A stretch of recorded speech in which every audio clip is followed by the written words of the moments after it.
नमस्कार, मैं हूं अंकुर और आप देख रहे हैं सत्यहिंदी.com। सत्य हिंदी का एंड्रॉइड ऐप आ चुका है। उसको डाउनलोड करने के लिए आप इस वीडियो के डिस्क्रिप्शन में जा सकते हैं। वहां पे आपको एक लिंक मिलेगा जहां से आप ऐप को डाउनलोड कर सकते हैं। इसके अलावा इस ऐप को आप गूगल प्ले स्टोर से भी डाउनलोड कर सकते हैं। अब एक नजर डाल लेते हैं अब तक की खबरों पर। लंबे समय से सरकार और किसानों के साथ बातचीत नहीं हो रही है। इस बीच रक्षा मंत्री राजनाथ सिंह ने कहा है कि प्रदर्शनकारी किसानों और केंद्र सरकार के बीच बातचीत होनी चाहिए। राजनाथ सिंह लखनऊ में बीजेपी पदाधिकारियों की बैठक में बोल रहे थे। उन्होंने कहा कि कोई भी समस्या हो बातचीत के माध्यम से ही सुलझाई जा सकती है। उन्होंने कहा कि हम सब किसान परिवारों से हैं और समाधान निकालने के लिए तैयार हैं। बता दें, भारतीय किसान यूनियन के नेता नरेश टिकैत कह चुके हैं कि अगर बीजेपी की ओर से राजनाथ सिंह किसानों से बात करने आते तो समस्या का समाधान निकल गया होता, लेकिन राजनाथ को पिंजड़े में कैद कर रखा गया है। किसान आंदोलन पर किसानों को एक अनपेक्षित समर्थन मिला है और बीजेपी को झटका लगा है, वह भी बीजेपी सरकार द्वारा नियुक्त मेघालय के राज्यपाल सत्यपाल मलिक से। उन्होंने किसानों के लिए एमएसपी को कानूनी मान्यता देने की वकालत करते हुए प्रधानमंत्री नरेंद्र मोदी और गृह मंत्री अमित शाह से आग्रह किया है कि वो किसानों का अपमान न करें। उन्होंने तो कहा कि उन्होंने प्रधानमंत्री से यह आग्रह किया था कि वह किसानों को खाली हाथ नहीं जाने दें और उन पर बल प्रयोग नहीं करें। मेघालय के गवर्नर सत्यपाल मलिक ने अपने गृह जिले उत्तर प्रदेश के बागपत में एक कार्यक्रम में ये बात कही। भारतीय मूल की कनाडाई यूट्यूबर और कंटेंट क्रिएटर लिली सिंह ने एक बार फिर भारत में चल रहे किसान आंदोलन का समर्थन किया है। इस बार तो वो ग्रैमी अवार्ड सेरेमनी में एक मास्क लगाकर पहुंची जिस पर आई स्टैंड विद फार्मर्स लिखा हुआ था। उन्होंने अपने इंस्टाग्राम पर अपनी फोटो को शेयर कर लिखा है कि मुझे पता है कि रेड कारपेट और अवार्ड समारोह की तस्वीरों को सबसे ज्यादा तवज्जो मिलती है, तो मीडिया ये लो खूब चलाओ। #I stand with farmers।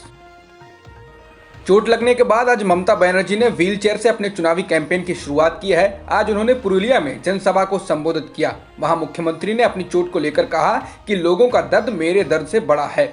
मैं एक दुर्घटना में घायल हो गई थी, किस्मत से बच गई हूँ। कुछ लोगों ने सोचा होगा कि टूटे हुए पैर के साथ बाहर कदम नहीं रख पाऊंगी। इसके साथ ही उन्होंने बीजेपी नहीं चाहिए के नारे लगाए। उन्होंने कहा कि बीजेपी नहीं चाहिए, कांग्रेस नहीं चाहिए, सीपीएम नहीं चाहिए, बीजेपी को विदाई दो, खेलेंगे, देखेंगे और जीतेंगे।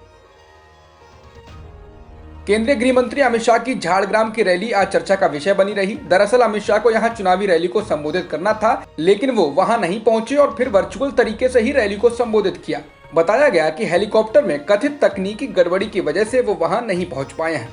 वहीं टीएमसी के प्रवक्ता कुणाल घोष ने कहा कि रैली में भीड़ ही नहीं जुटी, जिसके कारण शाह को मजबूरन वहां जाने का फैसला बदलना पड़ा।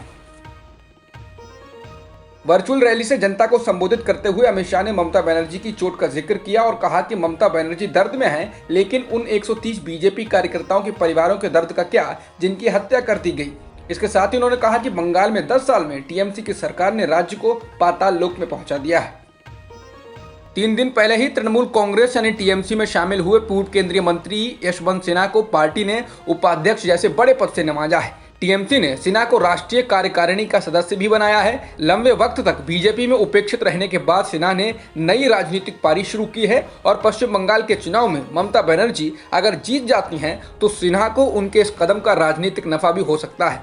हाल ही में टीएमसी छोड़कर गए राज्यसभा सांसद दिनेश त्रिवेदी की सीट खाली हुई है। ऐसे में यशवंत सिन्हा के इस सीट पर चुने जाने की राजनीतिक संभावनाएं बन सकती हैं।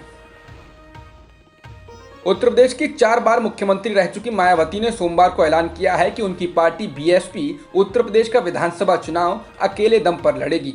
उत्तर प्रदेश में अगले साल फरवरी में विधानसभा चुनाव होने हैं और ऐसे में ज्यादा वक्त नहीं बचा है। बीएसपी के संस्थापक रहे कांशीराम की 72वीं जयंती के मौके पर मायावती ने चुनाव में अकेले जाने का ऐलान किया। मायावती ने प्रेस कॉन्फ्रेंस में यह भी कहा कि बीएसपी चुनावी राज्यों पश्चिम बंगाल, केरल, पुडुचेरी और तमिलनाडु में भी अकेले दम पर चुनाव लड़ेगी। उन्होंने कहा कि बीएसपी ही दलितों, वंचितों, आदिवासियों, पिछड़ों और मुस्लिमों का जीवन बेहतर बना सकती है। उत्तर प्रदेश पंचायत चुनाव में सीटों पर आरक्षण को लेकर योगी सरकार को हाईकोर्ट से झटका लगा है। आज हाईकोर्ट की लखनऊ बेंच ने इसको लेकर अपना फैसला सुनाया और कहा कि वर्ष 2015 को आधार मानते हुए ही सीटों पर आरक्षण लागू किया जाए। इसके साथ ही 25 मई तक यूपी पंचायत चुनाव संपन्न कराने का आदेश भी दिया।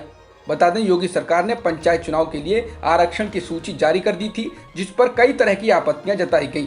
इसके तहत तमाम ऐसी सीटें आरक्षण के जद में आ गईं जिन पर आरक्षण नहीं था। इसको लेकर हाईकोर्ट में याचिका भी दायर की गई। अदालत में याचिकाकर्ता ने दलील दी कि प्रदेश में पंचायत चुनाव में 1995 को आधार न माना जाए और इसमें बदलाव करते हुए 2015 को ही बेस वर्ष माना जाए, क्योंकि तब से अब तक पंचायतों की जनसंख्या में काफी बदलाव हो चुका है।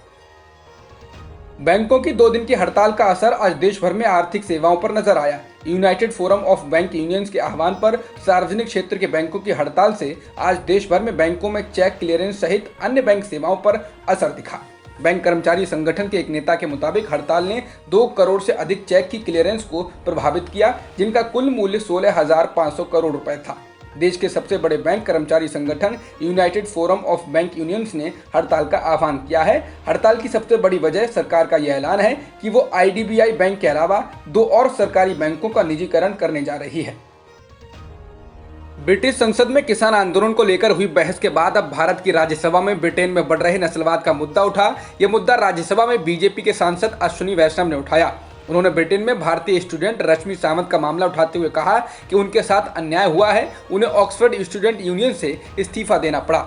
उनके साथ हिंदू धर्म को लेकर भी भेदभाव किया गया और ऐसा करने वालों के खिलाफ कोई कार्रवाई नहीं हुई। इसके अलावा बीजेपी सांसद ने महारानी एलिजाबेथ के पोते प्रिंस हैरी और उनकी पत्नी मेगन मर्केल के मामले को भी चर्चा में शामिल किया।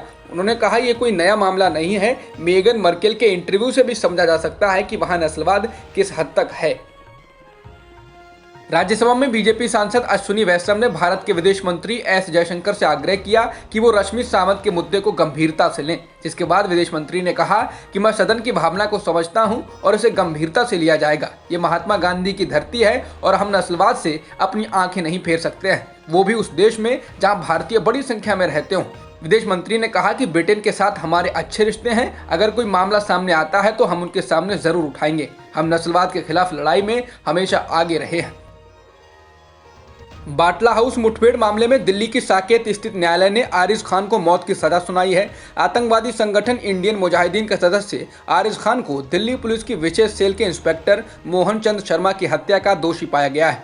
आरिज ने पुलिसकर्मी बलवंत सिंह राजवीर को भी जान से मारने की कोशिश की थी। अदालत ने आरिज खान को आर्म्स एक्ट और भारतीय दंड संहिता की धारा 302-307 के तहत दोषी पाया है। दक्षिण दिल्ली के बाटला हाउस में साल 2008 में हुई मुठभेड़ के बाद आरिज फरार हो गया था, लेकिन 2018 में नेपाल से उसे गिरफ्तार कर भारत लाया गया था। मुकेश अंबानी के घर के बाहर विस्फोटक से लदी कार मिलने और फिर कार के मालिक बताए जाने वाले मनसुख हिरेन की मौत के मामले में महाराष्ट्र सरकार और केंद्र सरकार आमने सामने आ गई हैं। इस मामले में केंद्रीय एजेंसी NIA ने पुलिस अधिकारी सचिन वजे को गिरफ्तार कर लिया है, जिसके बाद शिवसेना ने इस मामले को अर्नब गोस्वामी की गिरफ्तारी से जोड़ा है। शिवसेना ने अपने मुखपत्र सामना में लिखा है कि वाजे की गिरफ्तारी के बाद बीजेपी को जो आनंद मिला है उसका वर्णन करने में शब्द कम पड़ जाएंगे। वाजे की गिरफ्तारी हो गई हो ऐसी गर्जना करते हुए इन लोगों का सड़क पर आना बाकी है।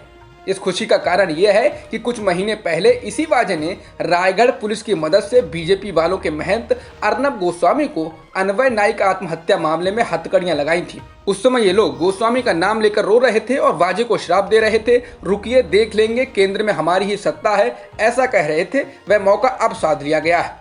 शिवसेना ने कहा कि जब 20 जिलेटिन छड़ों के मामले की जांच राज्य का आतंकवादी निरोधी दस्ता कर ही रहा था कि NIA उसमें कूद पड़ी। अर्नब गोस्वामी को गिरफ्तार कर उसे जेल भेजने से वाजे बीजेपी और केंद्र के हिट लिस्ट पर थे ही। देश में लगातार बढ़ते कोरोना संक्रमण के बीच अब PM नरेंद्र मोदी ने एक बार फिर सभी राज्यों के मुख्यमंत्रियों की बैठक बुलाई है। कहा जा रहा है कि 17 मार्च को यह बैठक होगी। इस दौरान कोरोना वैक्सीनेशन अभियान और महामारी के खिलाफ लड़ाई को लेकर चर्चा की जाएगी। मुंबई में अब अपनी पसंद की वैक्सीन लगवाई जा सकती है। हालांकि चुनने का मौका 2 वैक्सीनों कोविशील्ड या फिर कोवैक्सीन में से ही मिलेगा। देश में इन 2 टीकों को ही आपात इस्तेमाल के लिए मंजूरी मिली है। BMC यानी बृहन्मुंबई महानगर पालिका ने 5 टीकाकरण केंद्रों पर अपनी पसंद की वैक्सीन लगाने की छूट की घोषणा की है। इसकी यह घोषणा तब हुई जब हाल ही में कोवैक्सीन क्लिनिकल ट्रायल मोड में नहीं रही है। टीम इंडिया के तेज गेंदबाज जसप्रीत बुमराह और टीवी एंकर संजना गणेशन शादी के बंधन में बंध गए। बुमराह ने अपने आधिकारिक ट्विटर हैंडल से इस बात की जानकारी दी है। बुमराह और संजना ने एक निजी कार्यक्रम में शादी की, जिसमें दोनों के परिवार वाले और करीबी दोस्त ही शामिल रहे। अब तक की खबरों में इतना ही। बाकी खबरों के लिए बने रहिए सत्यहिंदी.com के साथ।